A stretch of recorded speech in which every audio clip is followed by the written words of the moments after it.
Hi guys. What better time for a vlog than, is it 2 a.m.? It's 15 minutes to 2 a.m. and yeah.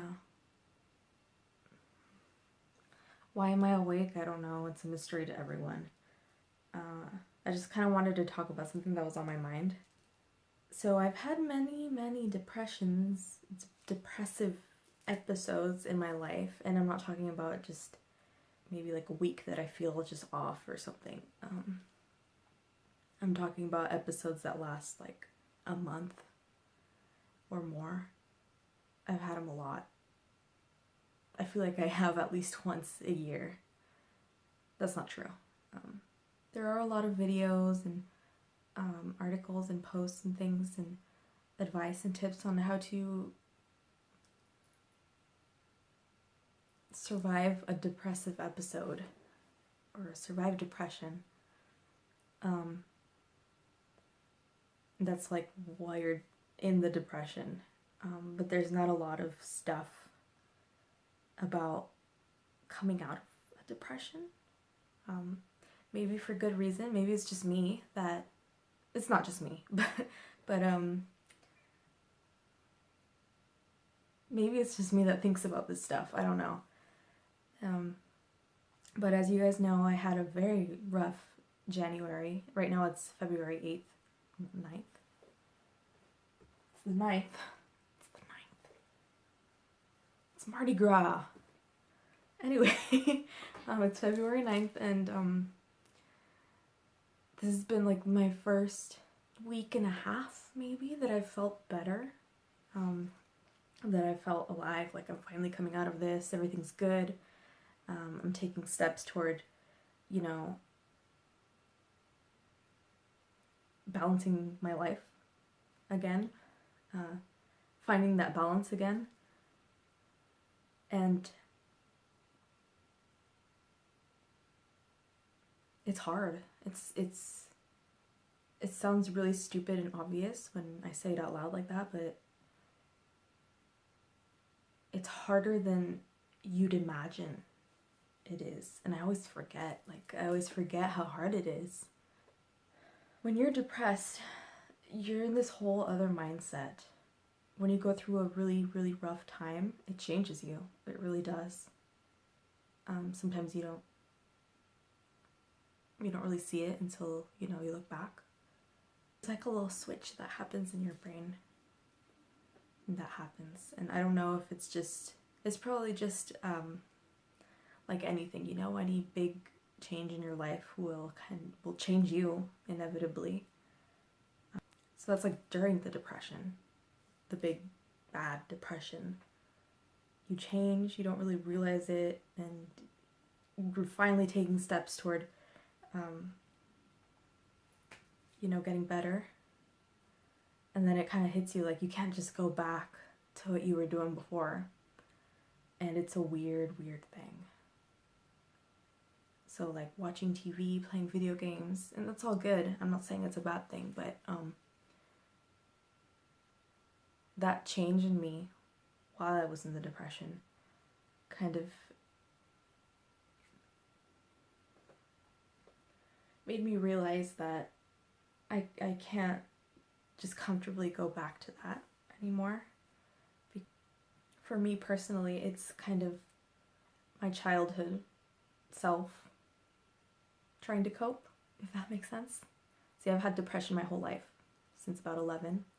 So while my brain was developing and all that stuff, the little neurons that were connecting in there while I was learning to cope has always been the same. And I'm not 11 years old anymore, and I can't do that. So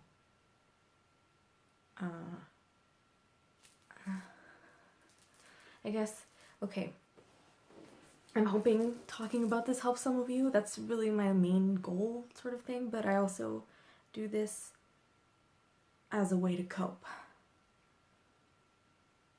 So vlogging has been my new coping thing, I guess.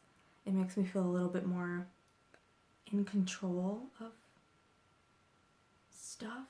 Does that even make sense?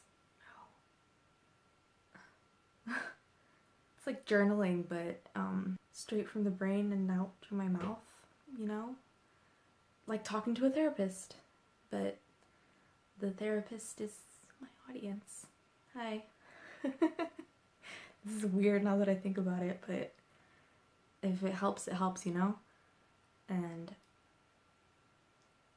I always say to myself, I like to look back at things to see where I was and see where I am now. Which is why I've always kept journals. I keep all my sketchbooks.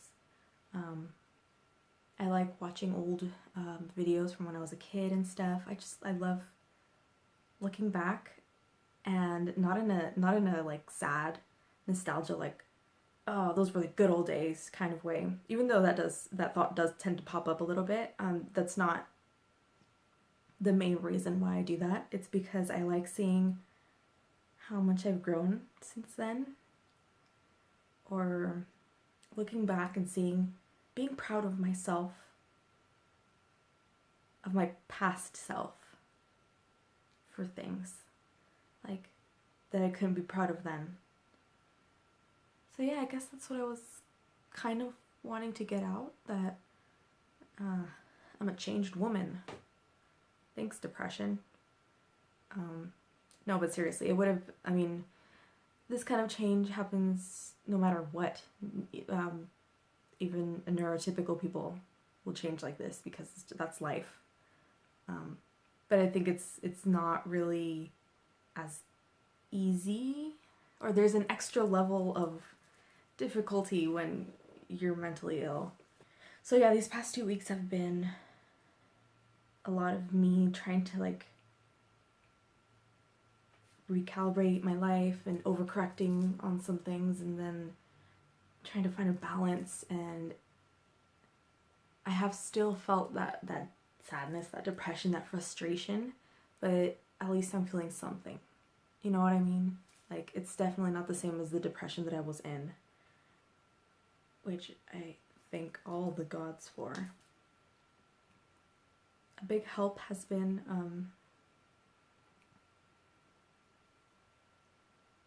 making goals and achieving them.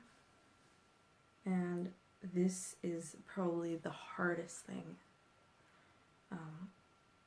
when you're mentally ill, to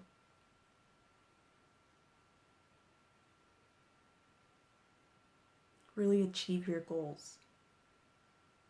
And the thing I've been talking a lot to my therapist about has been my tendency to plan things, but once it's time to actually take steps to do the things,